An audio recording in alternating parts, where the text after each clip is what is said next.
amigos, olá amigas, sejam muito bem-vindos ao Psicologia em Podcast, que hoje vai tratar de um tema bastante pesado, um tema bastante difícil, que é o suicídio.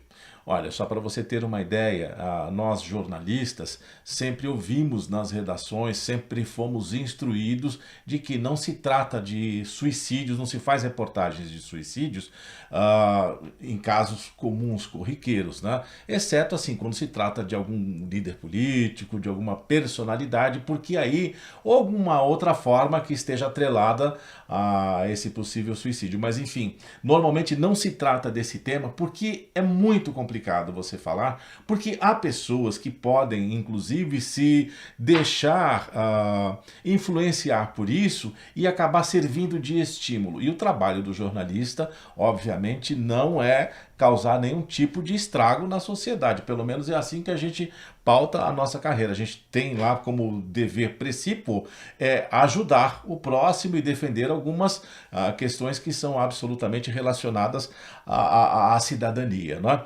Mas voltando a falar da questão do suicídio, porque o mês de setembro, que é o mês chamado Setembro Amarelo, e isso já foi instituído desde 2015, porque é um mês dedicado à prevenção do suicídio. Por quê? Cerca de 90% dos casos poderiam ser evitados.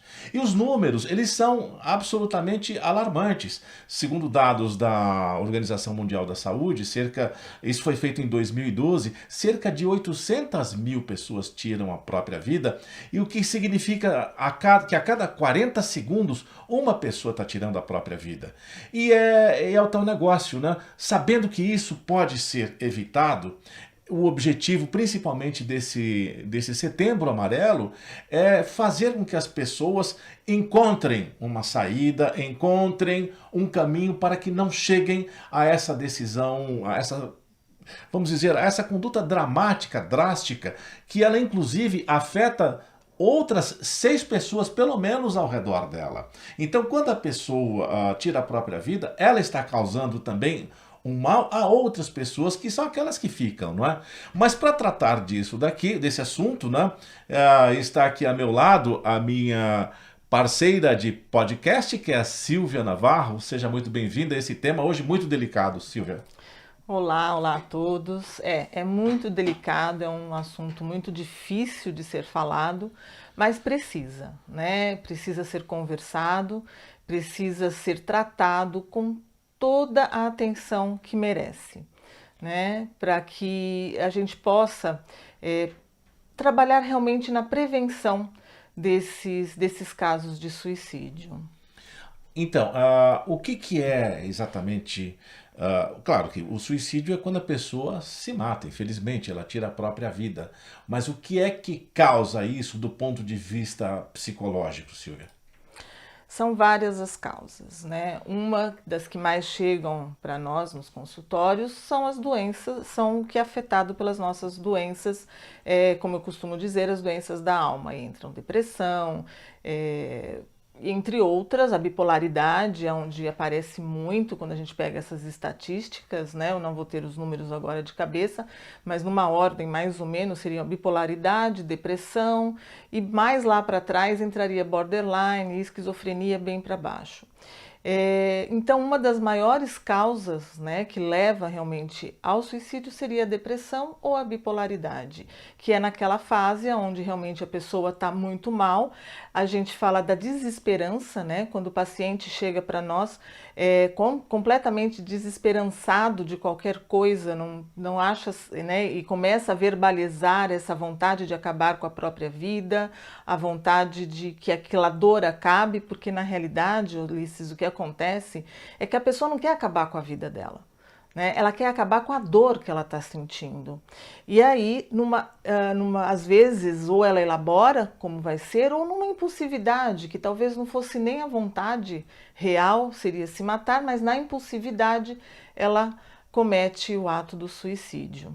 Agora, uma questão que é importante a gente observar é que há casos, não obviamente todos, não é? Porque como você já disse, a pessoa quer afastar aquela dor, mas há casos em que, por exemplo, o suicida ele quer punir alguém que está próximo dele. Por exemplo, eu sei de um caso de uma pessoa que acabou tirando a própria vida porque a outra não a amava mais. E como uma forma de talvez trazer uma espécie de sofrimento para outra, não sei se foi exatamente isso, mas causou um sofrimento para a pessoa que ficou e a outra acabou tirando a própria vida. Quer dizer, esse é um dos cenários em que pode acontecer, mas obviamente existem outros, como você acabou de falar, não é? Sim, Ulisses, isso aparece para nós nos consultórios, aparece essa questão, né? Como eu não sou aceito, como eu não sou mais amada, ou amado, né? Eu vou punir a outra pessoa com a minha ausência, né? E seria muito mais fácil, onde a gente procura trazer, tá, mas então vá seguir a sua vida, vá fazer outras coisas, mas não, a pessoa quer causar dor no outro. Mas na realidade, ele está tentando tirar a dor dele. Né? É porque ali que houve uma quebra que a gente fala de vínculo. E aonde nós, nos consultórios, muitas vezes tentamos resgatar esse paciente com ideação suicida, né? Que é aquele que verbaliza a vontade de se matar, de acabar com a própria vida, é nos vínculos. Tá? Então, se a pessoa tem filhos, se a pessoa tem um emprego bom, tem uma roda de amigos bom, nós vamos por esses vínculos para tentar resgatar o paciente. Agora, quando esses vínculos são frágeis, que seria o caso, né, que você citou aí, aí ele não tem aonde se apegar. Principalmente, nós vamos olhar as pesquisas, muitas pessoas que cometem o suicídio sofrem de solidão, são as pessoas que estão mais sozinhas. Né? E às vezes as pessoas falam assim, nossa, mas ele não era sozinho, ela não era sozinha, mas as pessoas não sabem o que se passava ali por dentro. Então essa questão, só para colocar, quando ele fala que vai se matar, né, cometer o suicídio para prejudicar e fazer alguém sofrer, na realidade é apenas uma forma dele dar uma razão para aquilo. Né? E infelizmente, mesmo não sendo essa a intenção, o que acaba acontecendo é que as pessoas ao redor muitas vezes se sentem culpadas por não ter visto as dicas, né, que a pessoa dizia, e aí esse entorno também tem que ser tratado quando a pessoa infelizmente consuma o ato. Né?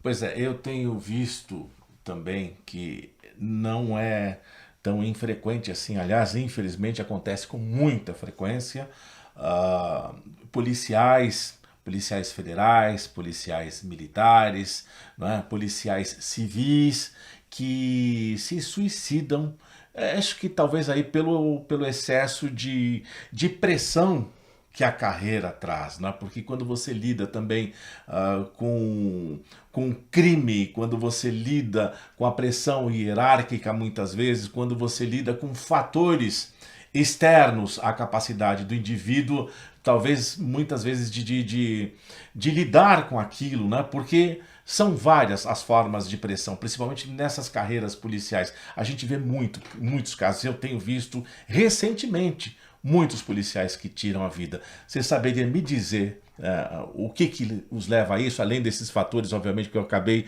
de aqui imaginar, né? Eu colocaria isso na questão da desesperança que está dentro da depressão. Se você for buscar o histórico, né, destes profissionais, sejam policiais, isso ocorre muito também com profissionais da área da saúde, que eles estão no meio adoentado. Né? E eles começam a perceber nele também um desajuste, né? Não vê uma saída para aquilo. Né? Vou dar um exemplo muito assim, tipo o policial que vai, briga por um meio melhor, a coisa não melhora e ele vai sendo muitas vezes pressionado para apresentar resultado e não tem, ele se sente incapaz. Né? Aí vai para uma depressão, normalmente, quando a gente vai pesquisar isso, existe uma depressão atrelada, né, à ideação suicida ou ao próprio suicídio, e aí essa depressão não foi olhada, e aí caminha para o suicídio, mas provavelmente ele já devia apresentar muitos sintomas de depressão. Bom, a gente está falando dos casos possíveis, né? E que infelizmente eles acontecem, mas a questão porque os especialistas dizem que 90% dos casos poderiam ser evitados. Agora a pergunta é como evitar isso? Como perceber esses primeiros sinais? Isso, perfeito, é isso mesmo.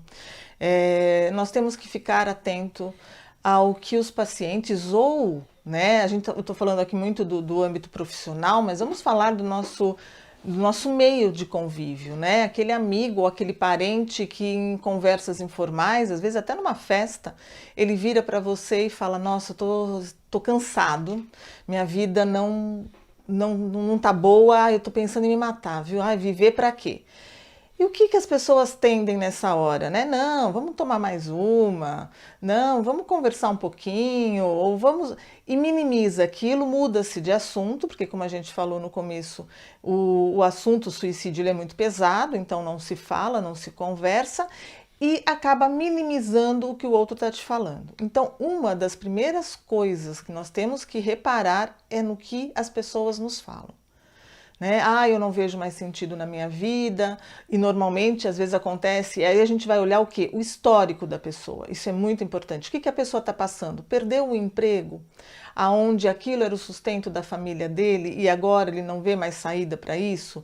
Perdeu um grande amor? Enfim, o que ele está passando naquele momento? Faz sentido aquilo que ele está falando? Faz sentido. E aí eu digo, nós temos que usar de empatia, que é se colocar no olhar do outro, né? E como que ele está vendo aquilo que para nós, de repente, poxa vida, vá procurar outro emprego, vá procurar outro amor, mas não. Então essa é a maior dica. Atente ao que o outro fala para você. E aí como que eu vou agir? Acolhe, conversa, tenta entender o que aquilo está representando para a pessoa. Se você percebe que fugiu do seu alcance, né, totalmente fora, aí você vai oferecer ajuda. Vamos procurar uma ajuda? Vamos ver alguém que possa te ajudar profissionalmente, porque eu acho que eu não consigo, mas você pode. Só de você demonstrar essa atenção para a dor que ele está sentindo, já vai. Com certeza, se ele estava pensando ali nos próximos dias, nas próximas horas, ele vai esperar, porque tem alguém que está preocupado com ele. Pois é, você sabe que você estava falando e eu me lembrei de uma reportagem que eu fiz, salvo engano foi em 2002, 2003, por aí. Eu estava em frente ao Palácio dos... Na verdade, eu cheguei até o Palácio dos Bandeirantes, onde um policial estava em dia de folga, mas estava usando o colete da Polícia Militar, e ele tinha um revólver calibre 38 amarrado na mão com gaze, o esparadrapo, fita crepe, eu não lembro o que era, e ele andava com a arma apontando assim para a cabeça, e assim o lugar totalmente cercado ali em frente ao Palácio dos Bandeirantes. E ele fazia reivindicações, ou estava fazendo denúncias que tinha contra lá a companhia em que ele trabalhava, etc. e tal. Mas o que eu quero dizer é que aquela situação foi se arrastando por pelo menos uma hora. Até que, e eu basicamente estava sendo a última pessoa com quem ele estava conversando. Até que chegou um outro policial do lado e falou para ele: amigo, você está querendo chamar atenção, quem quer fazer isso, quem quer se matar não fica fazendo isso. Aí ele respondeu: e apertou, e morreu. Né? Deu um tiro na cabeça, e nós estávamos inclusive com as câmeras ligadas, com a câmera ligada, e quem por acaso assistiu essa reportagem vai saber, porque até como a imprensa não trata de suicídio, na época eu liguei para a direção, falei: olha, a matéria eu acho que não vai rolar, porque a pessoa acabou se matando. Aí fui instruído, e aí naquele momento terminei a matéria, e a matéria acabou indo ao ar. Não foi exibida a cena dele apertando o gatilho. Muito embora nós tivéssemos a imagem do suicídio dele, mas isso é óbvio. Né? Mas teve um outro caso emblemático também, num programa de televisão, que inclusive trouxe uma grande discussão em torno desse tema na época, em que uma jovem ali na Avenida São João se jogou e a reportagem foi colocada no ar. Enfim, aí é uma questão que se trata do sensacionalismo, mas enfim, o que eu quero dizer é que a pessoa que muitas vezes está ameaçando, ela pode fazer sim.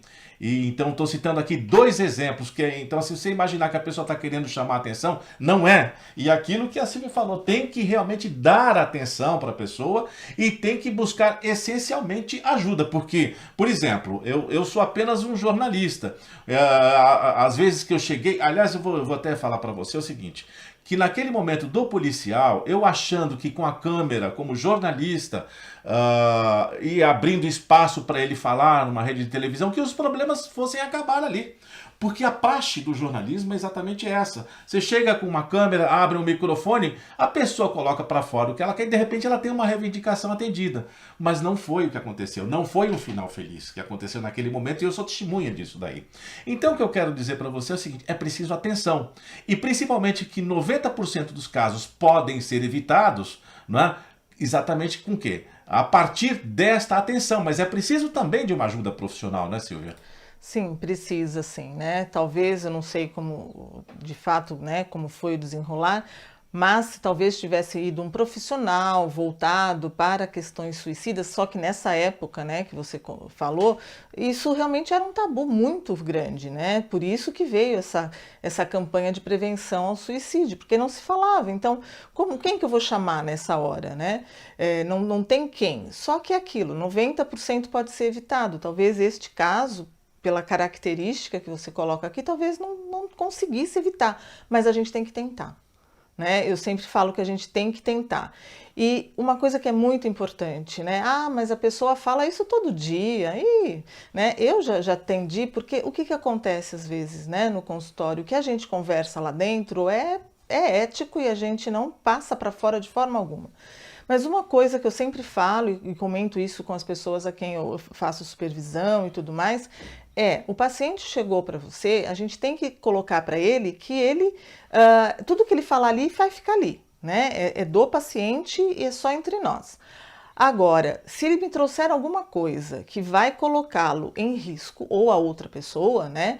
E eu perceber que aquilo realmente é fato e é real, eu vou chamar alguém da família para conversar, né? Eu coloco isso como uma parceria que eu preciso ter, que os profissionais, né, precisam ter em casa, porque enquanto o paciente está lá com a gente, né, ok, mas o paciente vai para casa, as coisas mudam, né? Então eu também me coloco muitas vezes à disposição desses pacientes, pensou alguma coisa, não tem com quem conversar, me manda uma mensagem, a gente vai conversar, porque ele precisa de atenção, né? Então a gente coloca essa família para escutar, e o que eu mais escuto mas ele fala isso todo dia, imagina, ele não vai fazer isso. E eu costumo só falar uma coisa, a gente fala a mesma coisa do cachorro que late e não morde, só que o cachorro para de latir.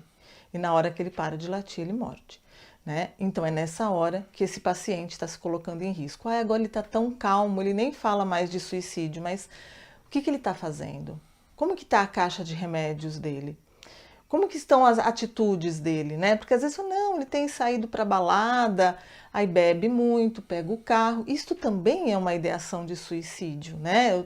Ele se colocar em risco para de repente conseguir o que ele está querendo ali de alguma forma. Só que isso entra também numa outra parte. A gente vai falar mais a respeito da tentativa mesmo, aquele que vai propiciar o fim da vida, né? O fim da dor dele naquele momento.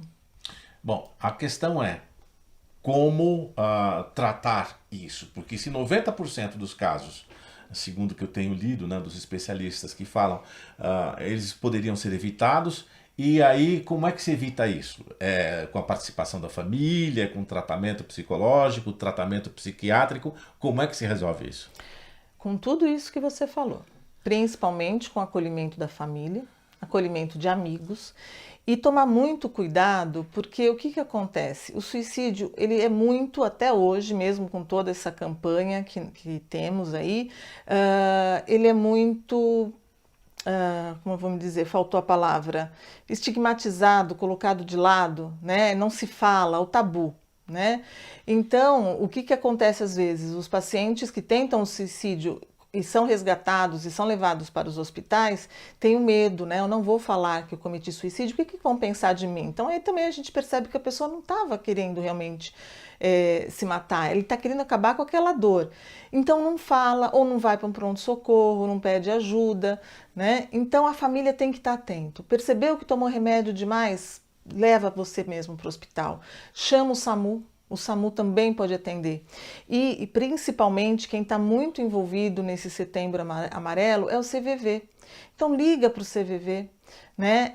Mostra para a pessoa que ela tem ali uma saída e procurar isso.